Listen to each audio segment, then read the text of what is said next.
Bé, el per què estem aquí per parlar del conveni de la indústria del metall i farem al final un breu comentari del comerç del metall perquè pràcticament és el mateix, és perquè realment el conveni aquest ha sigut una mica atípic degut a tot el tema de la pandèmia del Covid.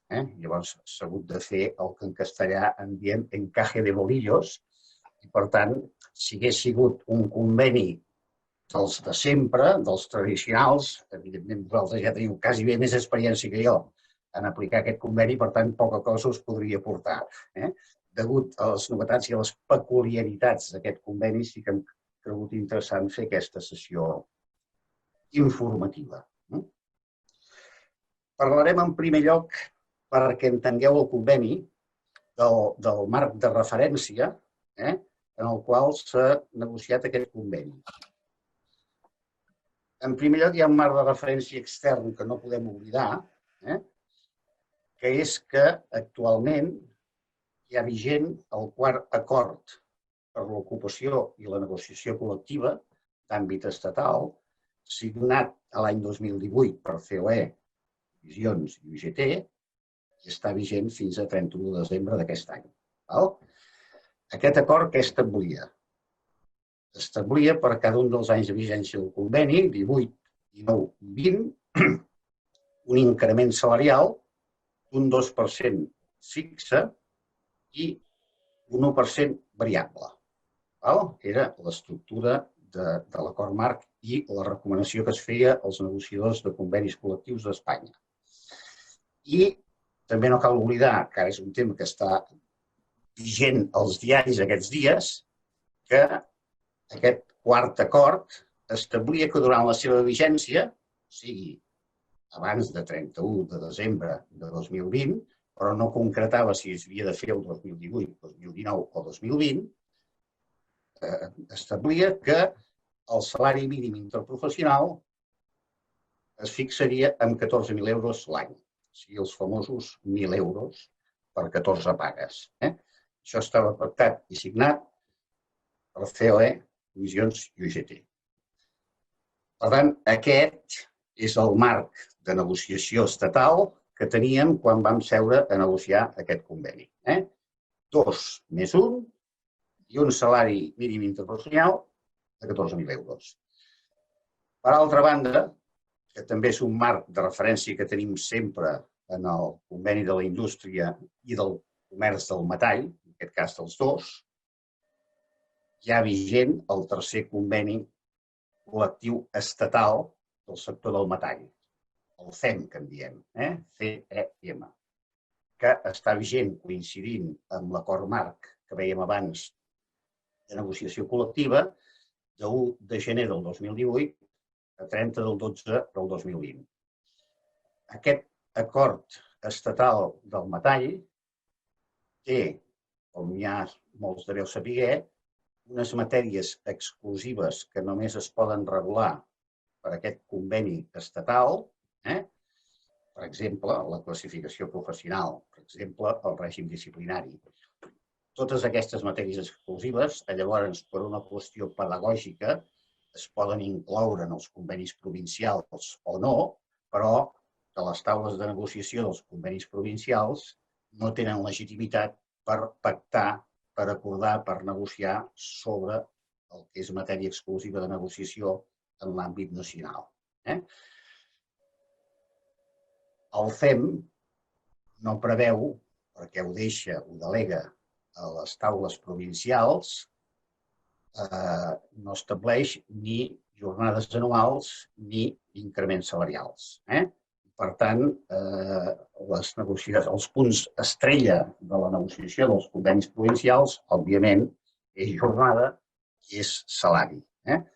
Tot l'altre, hi ha, què us diria, un 70% que depèn del CEM i un 30% que depèn de la negociació provincial. Això és així a partir, si recordeu, de la reforma laboral del 2012 del govern Rajoy, quan es va estructurar la negociació col·lectiva en cascada, per tal d'unificar una mica el mercat interior. Per tant, hi havia qüestions, com deia abans, de classificació professional, règim disciplinari, etc., que es tenen que regular en el marc nacional i no pots baixar-se ni l'autonòmic ni el provincial. I així unifiques el mercat interior. Hi ha un altre element extern de referència que ha marcat també aquesta negociació, que és la disrupció que es va produir del cicle econòmic degut a la pandèmia del Covid-19. Això és un element que va estar no des del minut 1, perquè la mesa de negociació es havia constituït al desembre, es havia tingut ja alguna reunió el mes de gener, per tant encara no teníem el Covid, però sí que en el transcurs de la negociació hi va haver aquesta disrupció del cicle econòmic que va fer que la negociació anés d'una manera diferent com anava sempre. Els inputs que ens arribaven a la taula era que l'impacte que tenia la pandèmia sobre el sector del metall no era un impacte homogeni. Depenia tant dels subsectors com dels tamanys de les empreses, com de les estructures de les empreses, com de la internacionalització que tenien les empreses, etc. O sigui, hi ha hagut empreses que els hi ha baixat en picat la xifra de negoci, hi ha hagut empreses del metall que els hi ha pujat la xifra de negoci. No hi ha una norma homogènia o un impacte homogeni en tot el sector del metall. I això ho havíem d'atendre perquè dir, escolta, hi ha una crisi. Bé, depèn de qui sí, depèn de qui no, i depèn de qui li ha anat millor que mai. Per tant, la realitat de l'entorn era aquesta. Tot això pel que fa al marc de referència extern. També hi havia un marc intern de la negociació que va marcar el resultat final que hi ha hagut de la negociació. En aquest marc intern, què es va produir? Vam tindre un inici de la negociació convencional, o sigui, es va constituir, com s'ha fet tota la vida, la comissió negociadora, i el mes de gener els sindicats ens van entregar la plataforma. Fins aquí cap novetat. La novetat quina va ser? La novetat va ser que el mes de març es van interrompre els contactes i quan el reprenem, abans de l'estiu, ens trobem amb la sorpresa que els sindicats, a la primera reunió de represa, amb la data canviada, ens entreguen la mateixa plataforma que ens havien entregat el mes de gener. Llavors els negociadors de la part patronal ens van quedar una mica esturats, perquè, clar, hi havia hagut aquesta disrupció del cicle econòmic que parlàvem abans i ens semblava que no podíem mantenir el marc de negociació que era esperable el mes de gener. Per què? Perquè havien passat coses i tot i que hi havia diferents impactes i afectacions a l'activitat empresarial del sector, no teníem el mateix panorama al gener que el mes de maig. Això ens va quedar una mica sorpresos. També hi va haver, a part d'aquest ritme de la negociació diferent respecte a altres processos negociadors, un diferent ritme, que abans ho comentàvem amb Sandra, de les mateixes reunions, la manera de reunir-se, i llavors, evidentment, es va haver que muntar reunions telemàtiques, com a tot arreu, però s'han anat mantenint reunions presencials, això sí, amb un tamany absolutament reduït i respectant el màxim de 5 persones assistents a les reunions.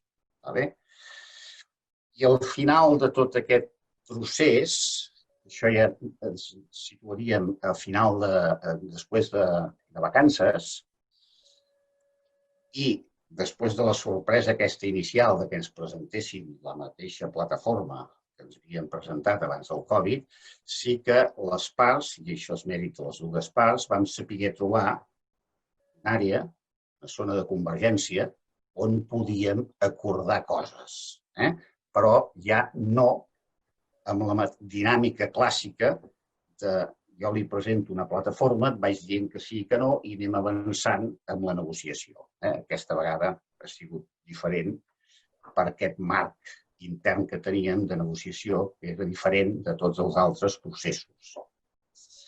Bé, Aquest una mica és el que teníem al voltant i a dintre de la taula de negociació. Quins són els continguts de la negociació? Primer, vigència del conveni. Nosaltres vam tindre clar, en tot moment, que si no tancàvem el 2020,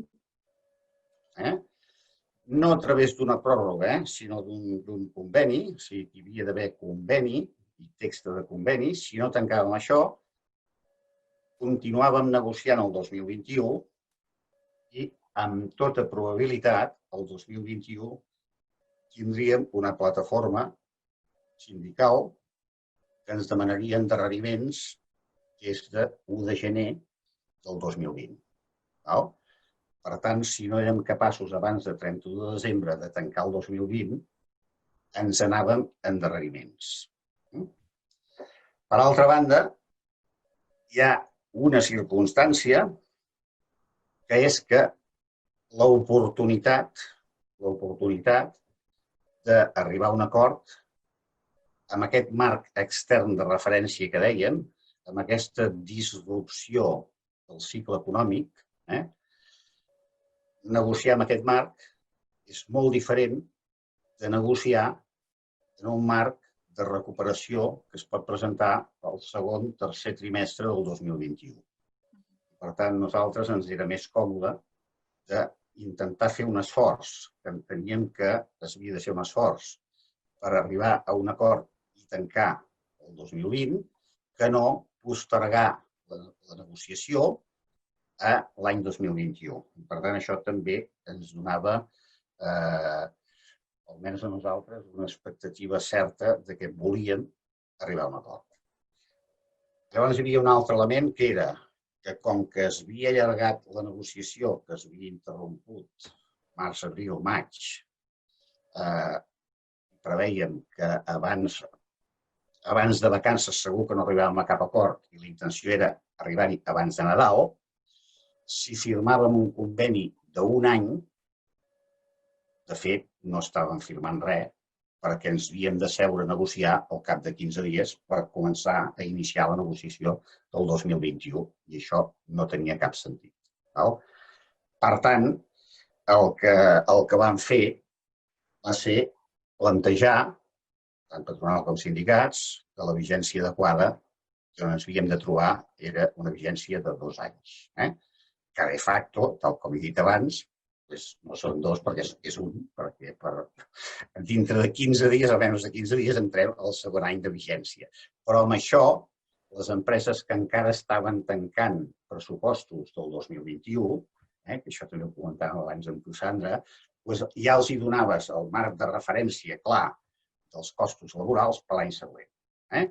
I el 2021 tampoc podem oblidar que és un any sobre el que hi ha numeroses incerteses, perquè hi ha l'esperança lògica de recuperació, això depèn de la pandèmia, depèn de la vacuna, depèn d'una sèrie de mobilitat internacional, etc.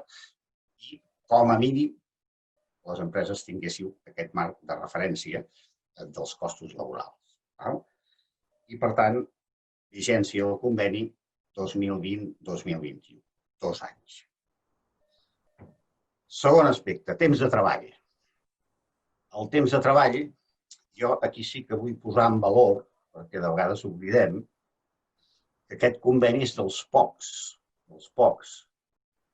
Actualment té 1.750 hores, any 2020-2021 la jornada anual continuarà a 1.750 hores i aquesta jornada ve de l'any 2007.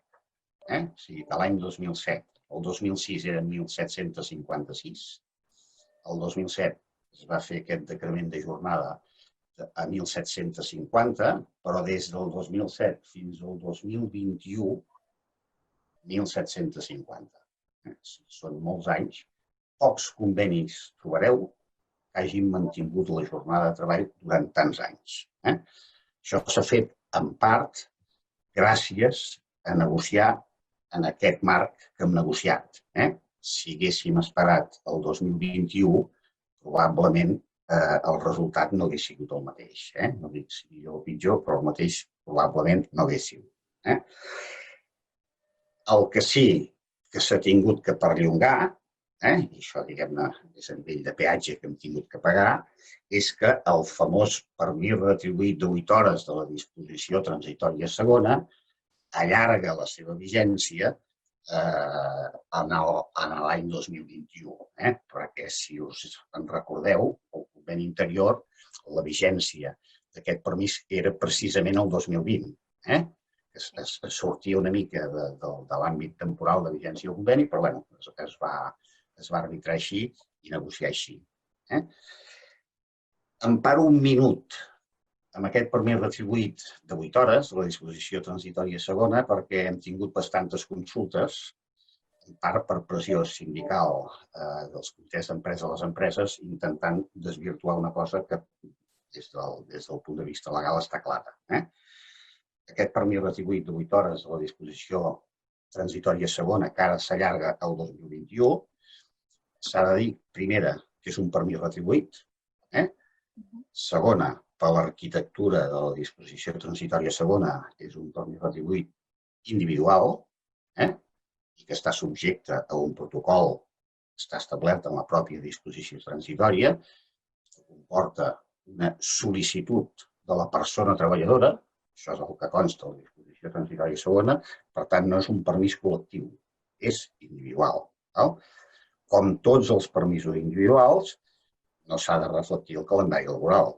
Hi ha algun comitè que pretén que això es col·loqui al calendari laboral. Diu, escolti, no, això pot demanar la persona treballadora quan ell ho necessiti o en vulgui gaudir i prèvia sol·licitud i seguir el protocol.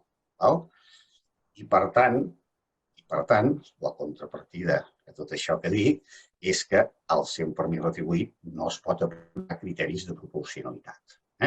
Si el treballador que té un contracte a temps parcial de mitja jornada, si es casa té els 15 dies de permís de matrimoni, no en té 7 i mig. Si s'hospitalitza un familiar no en té un, té els dos. En aquest cas, sigui quina sigui la circumstància contractual del treballador, les 8 hores són les 8 hores. I com que és un permís retribuït, no hi ha aplicació del principi de proporcionalitat. Això referit al temps de treball. No hi ha cap més variació perquè es manté tot. Pràcticament, quan a temps de treball no s'ha tocat res, llevat d'aquest allargament al 2021, el que estava vigent exclusivament el 2020, d'acord amb la disposició transitòria segona del conveni interior. Anem pel salari, que és l'altre element que dèiem clàssic i tradicional. Una cosa clara. Hi ha increment el 2020? Diu no. No hi ha increment el 2020. Si vosaltres agafeu les taules salarials del 2020, són idèntiques a les taules salarials del 2019.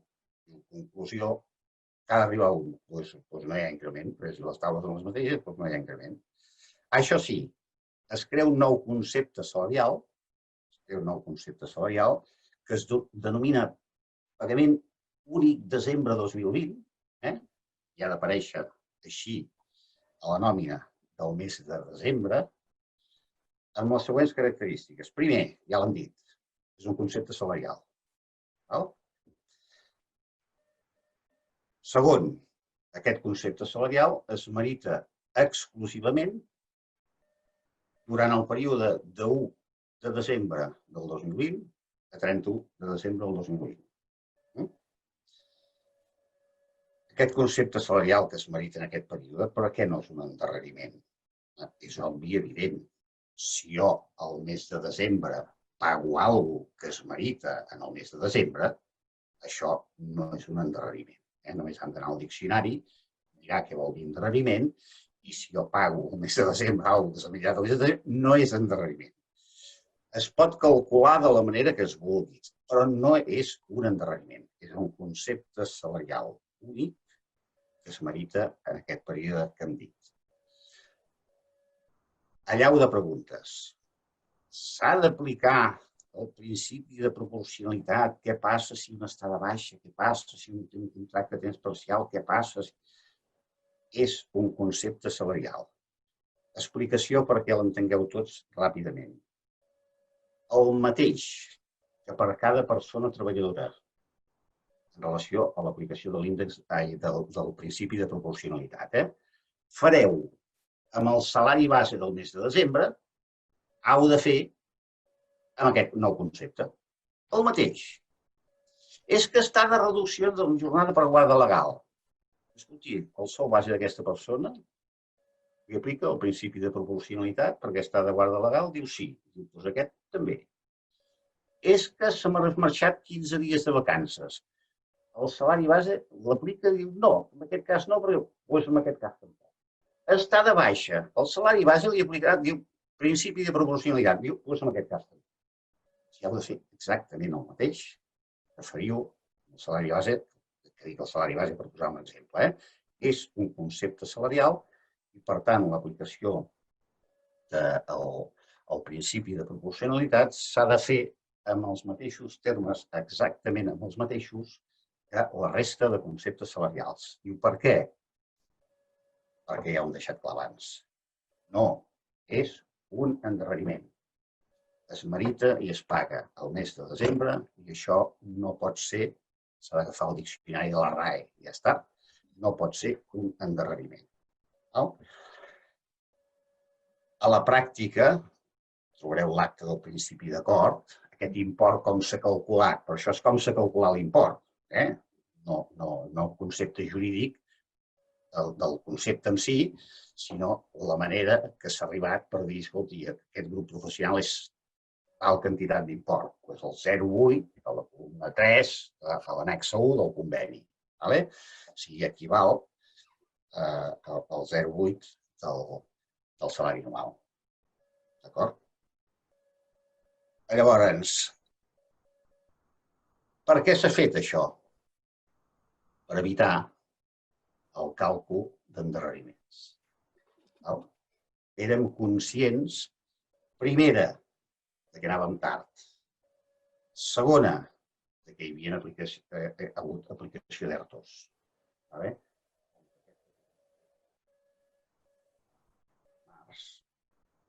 Si haguéssim fet endarreriments, s'hagués alterat la base reguladora de la prestació d'atur. No em vull imaginar recalculant prestacions d'atur i anant a veure el CEPE l'estimat senyor Víctor Santa Bàrbara per dir que recalculés tots els...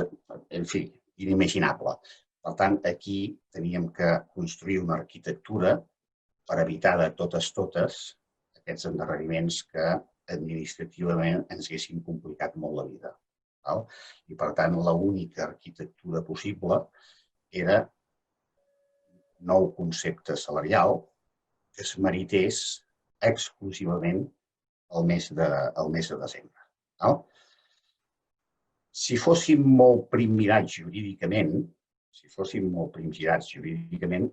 ho dic a nivell de comentari perquè això jo crec que és així, vosaltres sabeu que tant la Llei General de la Seguretat Social com l'ordre de cotització que treu el Ministeri cada any respecte a la cotització estableix que tots els conceptes salarials, la meritació dels quals sigui superior al mes, no pot anar directe a la base de cotització, sinó que estigui cotitzat a través de la prorrata.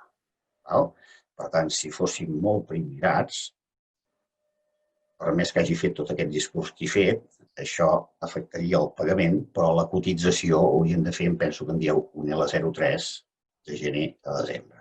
Per què?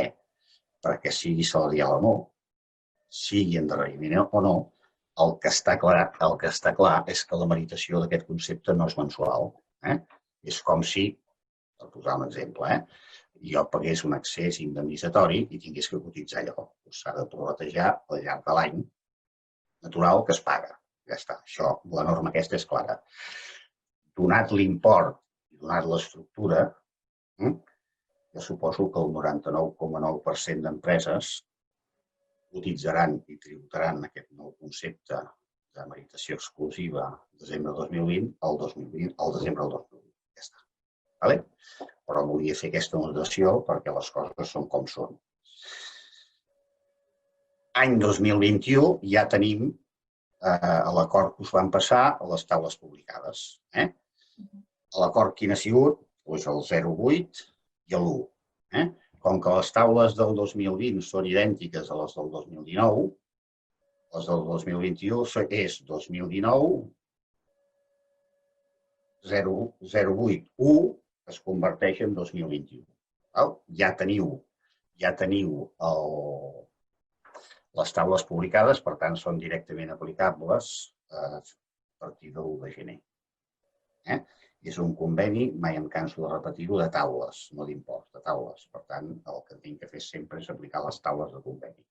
Sí que és veritat i en som conscients que hi ha molts pactes d'empresa apalancats amb el conveni col·lectiu i llavors necessiten, tant empreses com sindicats, saber quin percentatge d'increment s'ha pactat. Però, bueno, això és una anècdota.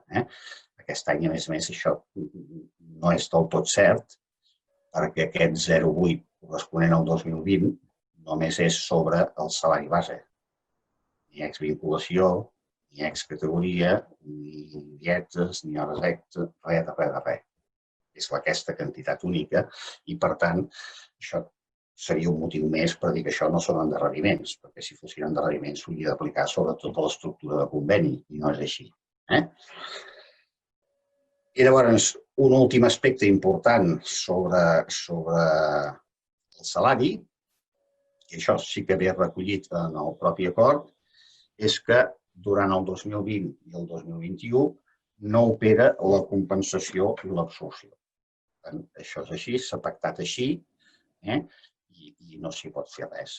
I el que no té res a veure amb la compensació i absorció, i això sí que es pot compensar utilitzant pròpiament la paraula, són les quantitats que s'hagin donat en el transcurs de l'any 2020 a compte de conveni. Aquesta sí que, evidentment, perquè això no forma part de la compensació i absorció, sinó que és un pagament a compte. Aquestes no hi ha cap problema. I amb això tanquem el salari. Altres acords que conté el conveni. En principi, hi ha, que això és el que estem treballant aquests dies i ho firmarem la propera setmana, una actualització del text de conveni per actualitzar-ho i adequar-ho a les normatives o a les reformes legislatives que han sortit durant la vigència de l'anterior conveni. Bàsicament, plans d'igualtat, registre de salaris, tot plegat. Però només amb allò que el text del conveni sigui contrari en alguna d'aquestes novetats. Si té que haver una contraposició que generés un conflicte jurídic de norma, llavors això és el que es modificarà. Les novetats que han sortit, sobretot, per exemple, el decret 901 i 902, que va sortir ara fa pocs dies respecte a plans d'igualtat, registres salarials, etc. Tot això, com que el conveni no conté res, ara ja veurem que es crearan unes comissions de treball, però això no es modificarà. On tenim una mica de desencontre, que ja veurem com acaba tot plegat, és amb el tema de dietes i desplaçaments. Perquè en dietes i desplaçaments sí que hi havia una referència a l'ordenança de treball, que l'ordenança de treball del sector agrari, evidentment, fa anys que està derogada. Nosaltres entenem, de tota manera, que la referència aquesta és vàlida, perquè jo em puc referir, no sé, a la Constitució del Congo. No vol dir que perquè em refereixi a la Constitució del Congo la pretengui aplicar aquí, en absolut. El que passa que el Departament de Treball sí que a l'últim i al penúltim conveni ja ens hi posava problemes de dir aquesta referència a l'ordenança de treball la tenim que eliminar perquè està derogada i podeu induir error amb algun lector no expert. Tot i que nosaltres no hi estem d'acord, pot ser que el Departament de Treball hi posés algun problema i llavors ens tindríem que adaptar, perquè si no, no ens publicarien el conveni. Això és així. I llavors es crearan comissions de treball, que aquestes comissions de treball, el valor que tenen és saber quins interessos tenen els sindicats pel proper conveni. Les comissions de treball que es crearan seran de plans industrials, aquesta serà la que menys afecta nostre salut laboral i noves polítiques industrials, manteniment i garantia de l'ocupació, aquesta sí que ens afecta. Desconnexió digital, aquesta també ens afecta. Teletreball o treball a distància, aquesta també ens afecta. I registre de jornada. Evidentment, òbviament, aquestes qüestions estaven a la plataforma que ens van presentar.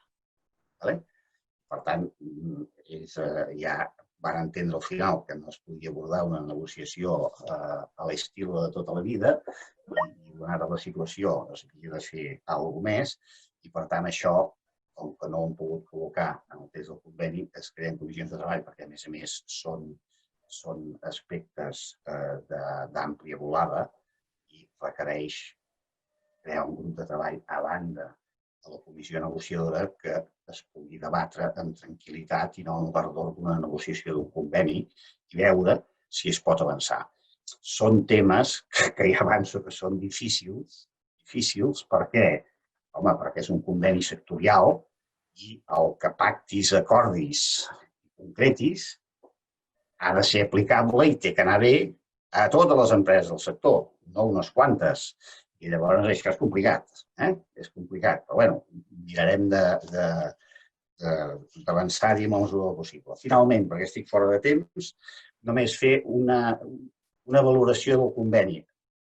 Evidentment, el meu punt de vista. Jo faig una valoració positiva d'aquest conveni, en primer lloc perquè hem establert un marc regulador cert en temps incerts. O sigui, el 2020 i el 2021 són temps incerts i hem sigut capaços de crear un marc regulador que donarà certesa a les empreses. En segon lloc, ja ho he comentat abans, hem sabut negociar amb un temps incert i, per tant, aquest marc d'incertesa, probablement, des del nostre punt de vista, ha donat un resultat millor que si haguéssim negociat amb un temps i un marc cert. Per tant, també hem sigut capaços de trobar la finestra d'oportunitat que en diuen amb aquest marc, que era una mica un desastre, però que era adequat per fer aquest bypass, aquest bucle. Ja ho hem comentat abans també, el temps de treball en el sector del metall a Barcelona, des del 2007 fins al 2021, hem mantingut la jornada anual del conveni. Això és un període de temps amplíssim i això és gràcies al que he comentat anteriorment, que hem sigut capaços de trobar aquesta finestra d'oportunitat en aquest marc incert. I això és així.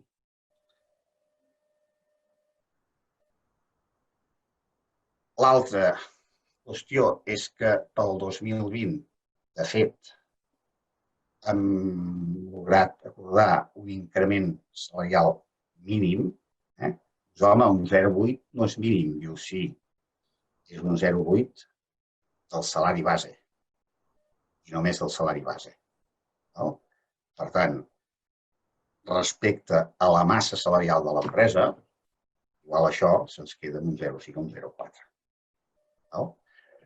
També és cert, ho admetem, que hi ha un IPC negatiu. Però el que sí sabem segur és que aquest acord, al juny del 2021, no hi haguéssim arribat.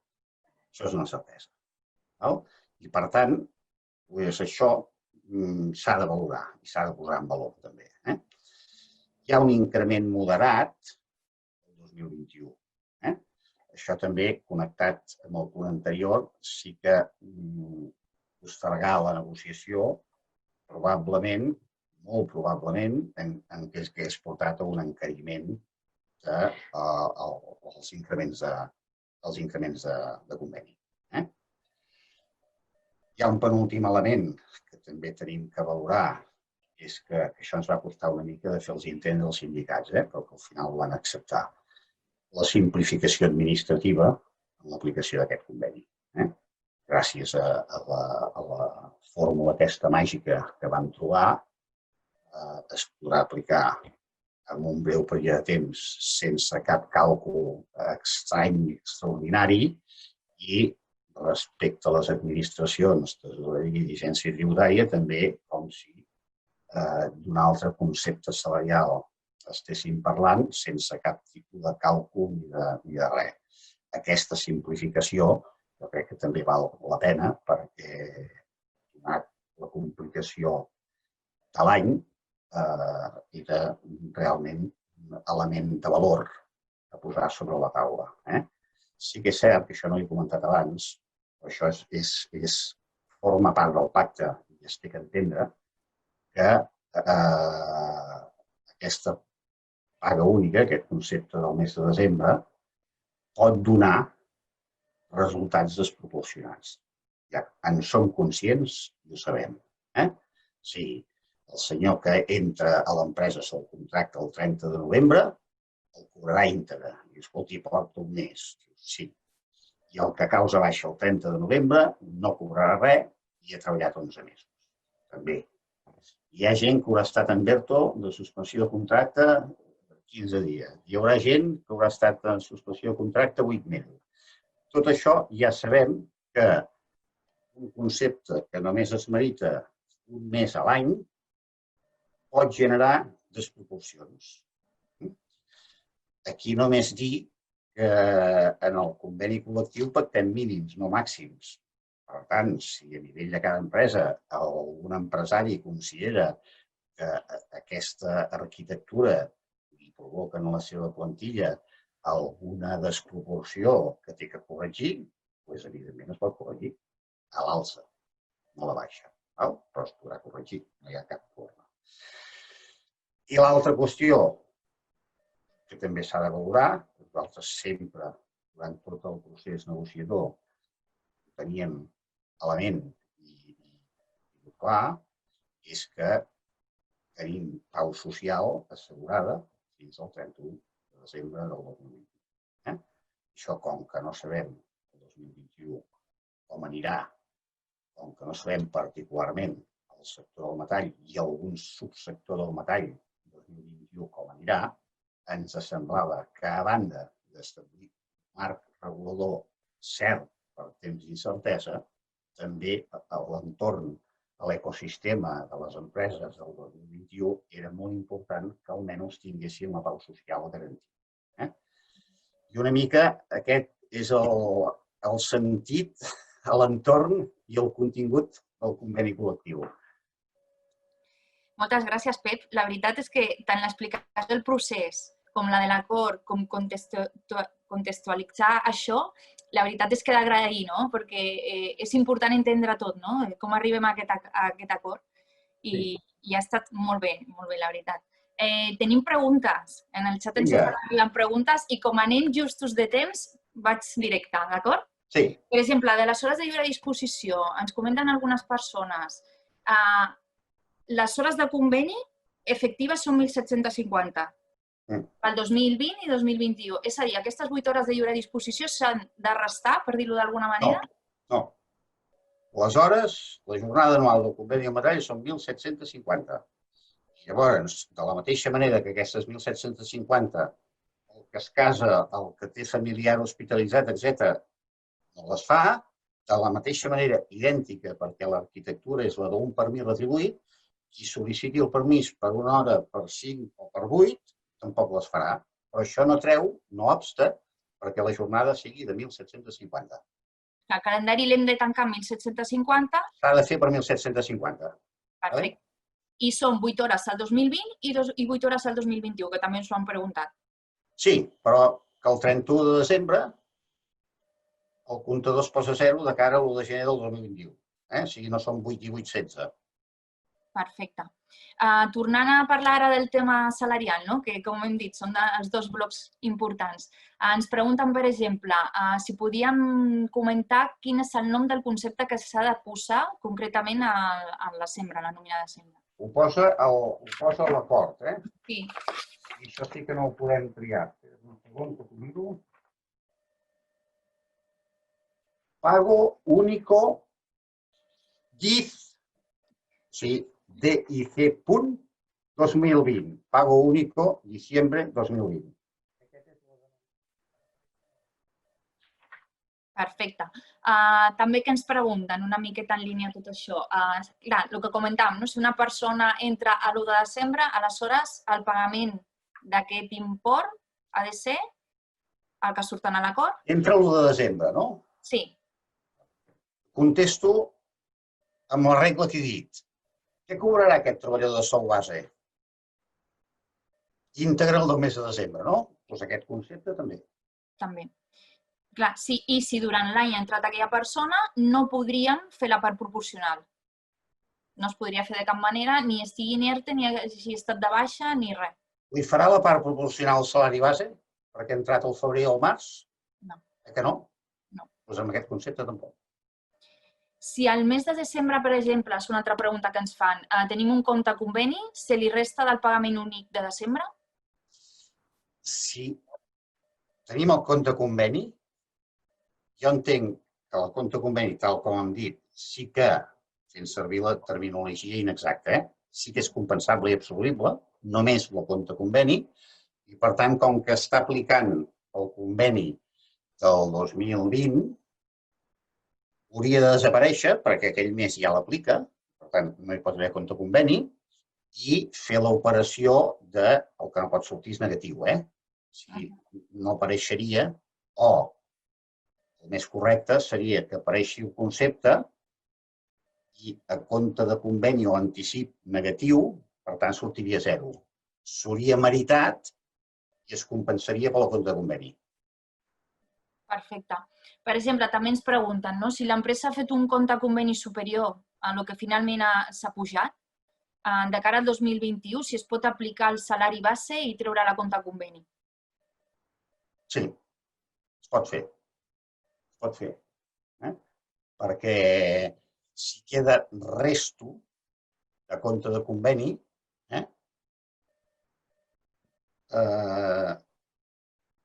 el gener del 2021, on que ja aplico taules del 2021 a la compte conveni, no pot sortir, i en aquest cas el diferencial em sortirà amb el brut de la retribució. Perquè jo li posaré el sou base que toca per taules, em desapareixerà, però no se m'incrementarà pel diferencial el total brut, sinó pel diferencial amb la compensació de la compte de conveni. Però no em sortirà l'estructura del salari. Clar. Perfecte. També, per exemple, que ens pregunten si podem confirmar si el pagament únic de desembre és el 0,8 del salari base anual pel 2020. És l'import que apareix a la taula. Sí, millor, no? És més fàcil si agafem l'import. És l'import de la taula. No fer percentatges. També ens diuen que si, per exemple, un treballador es baixa al desembre, per exemple, el dia 9 de desembre, li hauríem de pagar la part proporcional encara que ja no estigui a l'empresa. Què faran amb el salari base? Li pagaran de l'1 al 9. Doncs això també. El mateix.